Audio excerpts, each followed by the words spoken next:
हाल। वो जा चुका था लेकिन टेयंग अभी भी वहाँ ही लेटा था। इसके जाते ही लाइट ऑन हो चुकी थी लेकिन टेयंग ने आंखें ना खोली थी।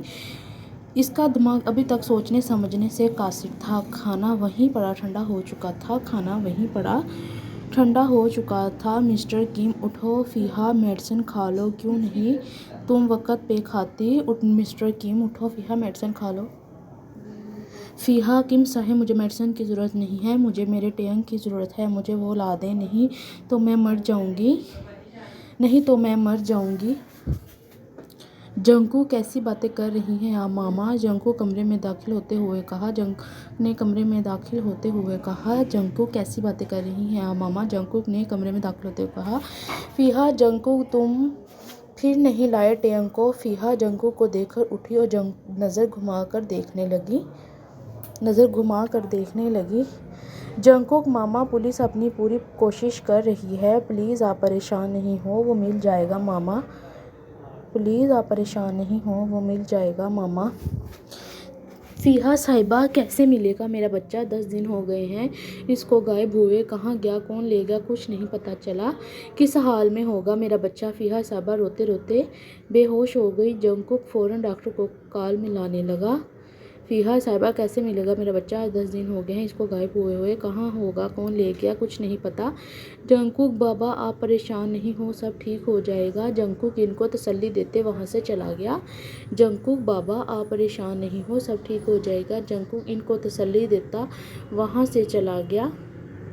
टेयंग 1 घंटे से शावर के नीचे खड़ा अपनी किस्मत पर मातम मना रहा था। कपड़े भीग कर इसके जिस्म के साथ चिपक चुके थे। बाबा, मैं दुआ करता हूँ यहाँ से मेरी लाश ही निकले। अब मैं बाकी की सारी ज़िंदगी यही गुजारना चाहती हूँ। अब मैं कभी भी आपके या मामा के सामने नहीं आऊँगा क्योंकि मैं जानता हूँ आप मुझे देखना पसंद नहीं करोगे। ये सब सोचते ही टेयंग ने अपनी बंद आंखें खोली। टेयंग 1 घंटे से शावर के नीचे खड़ा अपनी किस्मत पर मातम मना रहा था। टेयंग अब रो नहीं रहा था क्योंकि वो पिछले 10 दिनों से बहुत रोया था। अभी इसको पता नहीं था ये सब कुछ नहीं होने वाला। वो बेबसी की आखिरी सीढ़ी पर खड़ा यही सोच सकता था कि इस इंसान ने इसके जिस्म के साथ साथ इसकी रूह तक को छलनी कर दिया। टेयंग अब नहीं रो रहा था क्योंकि वो पिछले 10 दिनों से बहुत रोया था। टेयंग शावर बंद करके वहाँ पास लगे मिरर पर आ गया। वो आह भरकर अपने मुंह को देखने लगा। आज इसके मुंह पर एक और जख्म का इजाफा हो गया था। इसके होंठ पे लगा खून तो बह गया था लेकिन जख्म की वजह से होंठ स्वेल हो गया था। टेयंग ने जैसे ही अपने हाथ मुंह पर लगाया तो दर्द की वजह से इसके मुंह से आह निकल आई। टेयंग शावर बंद करके वहीं पास खड़े मिरर के पास आ गया और आह भरकर अपने चेहरे को देखने लगा। आज इसके मुंह पर एक और जख्म का इजाफा हो गया था। इसके होंठ पर लगा खून। जंकुक जैसे ही शावर लेकर बाहर आया तो इसके मोबाइल पर मैसेज आया था। इसने टॉवल से बाहर रगड़ते हुए दूसरे हाथ से मैसेज ओपन किया। इसमें किसी जगह का एड्रेस लिखा हुआ था। जंकुक ने इस नंबर पर कॉल की तो नंबर ऑफ था। जंकुक जैसे ही शावर लेकर बाहर निकला तो इसके मोबाइल पर मैसेज आया था। इसने टॉवल से बाहर रगड़ते हुए दूसरे हाथ से मैसेज ओपन किया। इसमें किसी जगह का एड्रेस लिखा हुआ था। जंकुक ने इस नंबर पर कॉल की तो नंबर ऑफ था। जंकुक जल्दी से कपड़े चेंज कर नीचे आया। बाबा, ये किसी ने एड्रेस भेजा है, हमें कुछ बताने की कोशिश की है। जंकुक जल्दी से कपड़े चेंज करके नीचे आया। बाबा, ये किसी ने एड्रेस भेजा है, हमें कुछ बताने की कोशिश की है। मिस्टर किम दिखाओ मुझे। मिस्टर किम ने मोबाइल पकड़कर मैसेज देखा तो जल्दी से पुलिस को साथ लेकर वहां पहुंच जाओ, मैं वहां जा रहा हूं। मिस्टर किम 1 सेकंड भी ज़ाया किए वहां से जाने लगे। जंकुक, बाबा रुके, हम साथ चलते हैं। मिस्टर किम, नहीं, तुम पुलिस के साथ आओ, मैं जा रहा हूँ। मिस्टर किम वहां से चले गए और जंकुक नंबर डायल करने लगा। मिस्टर किम दिखाओ मुझे। मिस्टर किम ने मोबाइल पकड़कर मैसेज देखा तो जल्दी से पुलिस को साथ लेकर वहां पहुंचो, मैं वहां जा रहा हूँ। मिस्टर किम 1 सेकंड भी ज़ाया किए वहां से जाने लगे। जंकुक, बाबा रुके, हम साथ चलते हैं। 3 घंटे का सफ़र तय करके किम साहिब वहां आने वाले एड्रेस पर आ गए लेकिन पुलिस के कहने की वजह से वो ऐसे अंदर नहीं जा सकते थे। इनका दिल इतना बेचैन था कि जैसे अभी बाहर आ जाएगा। कुछ देर बाद पुलिस और जंकुक वहां पहुंच गए और किम साहिब जल्दी से घर की जानिब बढ़े। 3 घंटे का सफ़र तय करके किम साहिब वहां आने वाले एड्रेस पर आ गए लेकिन पुलिस के कहने की वजह से वो ऐसे अंदर नहीं जा सकते थे। इनका दिल इतना बेचैन था कि जैसे अभी बाहर निकल आएगा। कुछ ही देर बाद पुलिस और जंकुक वहां पहुंच गए और किम साहिब जल्दी से घर की जानिब ठहरे किम साहिब, इतनी जल्दबाजी मत करें। पुलिस वाला आगे बढ़ा तो किम साहिब का हाथ हवा में रुक गया जिसको इन्होंने दरवाज़ा खोलने के लिए बढ़ाया था। पुलिस वाले ने अपनी जेब से रुमाल निकाला और दरवाज़ा खोलने लगा। ठहरे किम साहिब, इतनी जल्दबाजी मत करें। पुलिस वाला आगे बढ़ा तो किम साहिब का हाथ हवा में रुक गया जिसको इन्होंने दरवाज़ा खोलने के लिए बढ़ाया था। पुलिस वाले ने अपनी जेब से रुमाल निकाला। जैसे ही पुलिस घर के अंदर दाखिल हुई, किम साहिब और जंगकुक ने इनके पीछे पीछे अंदर दाखिल होने लगे और एक एक करके दरवाज़ा खोलकर देखने लगे। जैसे जैसे रूम खुलते जा रहे थे, किम साहिब की उम्मीद टूटती जा रही थी। माजी, मिसेस किम, बेटा ठीक से खाना खाओ। टेयंग, टेयंग मामा, मैं पहले ही लेट हो गया हूँ।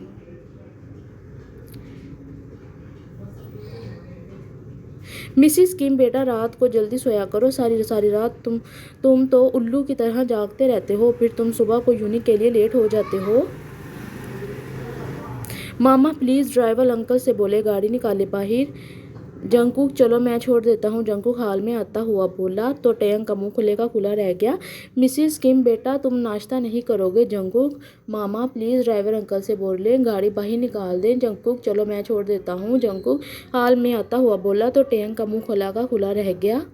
जंगकुक, नहीं मामा, मुझे भूख नहीं है, ऑफिस में खा लूँगा। टेयंग वैसे ही खड़ा अपनी मोम को देख रहा था और एक नज़र जंगकुक को। जंगकुक, चलो लड़के, अब तुम को लेट नहीं हो रहा। ये बोलकर जंगकुक बाहर की जानिब रवाना हो गया। जंगकुक, नहीं मामा, मुझे भूख नहीं है, ऑफिस में खा लूँगा। टेयंग वैसे ही खड़ा अपनी मोम को देख रहा था और एक नज़र जंगकुक को। जंगकुक, चलो लड़के, अब तुमको और लेट नहीं हो रहा। ये बोलकर जंगकुक बाहर की जानिब रवाना हो गया। जंगकुक बाहर की जानिब रवाना हो गया। टेयंग, मामा मैं नहीं जाऊंगा भाई के साथ। टेयंग ने मुंह बसुरते हुए कहा। मिसेस किम, क्यों मेरी जान, मामा ने टेयंग के माथे पर प्यार करते हुए कहा। टेयंग, मैं नाराज़ हूँ भाई से, आप सब जानती हैं, फिर भी। टेयंग, मामा मैं नहीं जाऊंगा भाई के साथ। टेयंग ने मुंह बसुरते हुए कहा।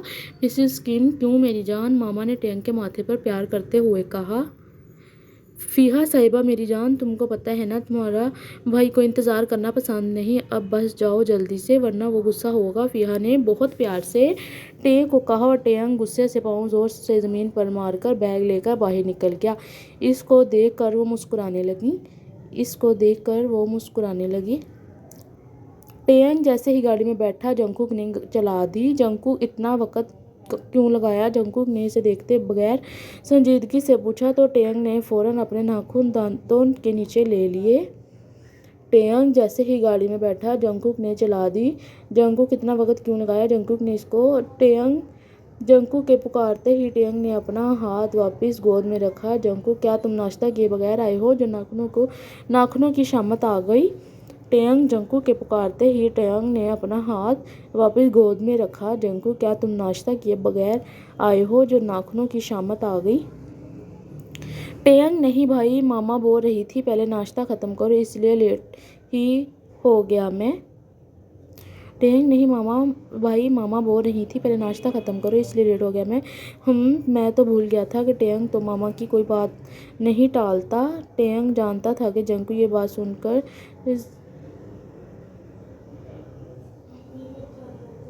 वो शर्मिंदा सा हुआ और गाड़ी से बाहर निकला। जंगकुक, मैं तुमको खुद पिक कर लूँगा, ड्राइवर को कॉल मत करना। वो शर्मिंदा सा हुआ और गाड़ी से बाहर निकल गया। टेयंग, जी भाई, वो बोलकर गाड़ी से निकल गया और जंगकुक को तब तक खड़ा देखता रहा जब तक वो यूनी के अंदर नहीं चला गया। जंगकुक इसको तब तक खड़ा देखता रहा जब तक वो यूनी के अंदर नहीं चला गया। टेयंग, जी भाई, वो बोलकर गाड़ी से निकल गया और जंगकुक इसको तब तक खड़ा देखता रहा जब तक वो यूनी के अंदर नहीं चला गया। वो यूनी में आते ही अपने बैग से फ़ोन निकालने लगा जहाँ काफ़ी देर से कॉल्स आ रही थी, लेकिन जंगकुक के सामने वो कॉल नहीं अटेंड कर रहा था क्योंकि वो जानता था कि इस वक्त उसको कौन कॉल कर रहा है। वो यूनी में आते ही अपने बैग से फ़ोन निकालने लगा जहाँ काफ़ी देर से कॉल्स आ रही थी, लेकिन जंगकुक के सामने वो कॉल नहीं अटेंड कर सकता था क्योंकि वो जानता था टेयंग तुम सब्र नहीं कर सकते तो मुकाबिल से ज़ोरदार कहके की आवाज़ आई, तुम हंस रहे हो, यहाँ मेरी जान पे बनी हुई है और तुम हंस रहे हो बेल ऑफ होने की वजह से भाई को पता नहीं चला। टेयंग, तुम सब्र नहीं कर सकते? तो मुकाबिल से ज़ोरदार कहके की आवाज़ आई, तुम हंस रहे हो, यहाँ मेरी जान पे बनी हुई है और तुम हंस रहे हो बेल ऑफ होने की वजह से भाई को पता नहीं चला। जैक, मतलब मेरा अंदाज़ा बिल्कुल ठीक था, टेयंग आज अपने खड़ूस भाई के साथ यूनी जा रहा है। जैक, मतलब मेरा अंदाज़ा बिल्कुल ठीक था। टेयंग, जैक प्लीज़, मैंने कितनी बार बोला है मेरे भाई के बारे में ऐसे अल्फाज मत इस्तेमाल किया करो। टेयंग ने गुस्से का इजहार करते हुए कहा। टेयंग, जैक प्लीज़, मैंने कितनी बार बोला है मेरे भाई के बारे में ऐसे अल्फाज मत इस्तेमाल किया करो। टेयंग ने गुस्से का इजहार करते हुए कहा। जैक, ओके यार, नाराज़ तो नहीं हो, खुद तुम इतना बोलते हो, अगर थोड़ा सा मैंने हिस्सा डाल दिया तो। टेयंग, क्योंकि वो मेरा भाई है और मैं अपने भाई से बहुत प्यार करता हूँ। जैक, ओके यार, नाराज़ नहीं हो, खुद तुम इतना बोलते हो, अगर थोड़ा सा मैंने हिस्सा डाल दिया तो। टेयंग, क्योंकि वो मेरा भाई है और मैं अपने भाई से बहुत प्यार करता हूँ। टेयंग, इसलिए मैं कुछ भी कहूँ लेकिन तुमने आइंदा कुछ नहीं बोलना वरना मैं पक्का वाला नाराज़ हो जाऊँगा।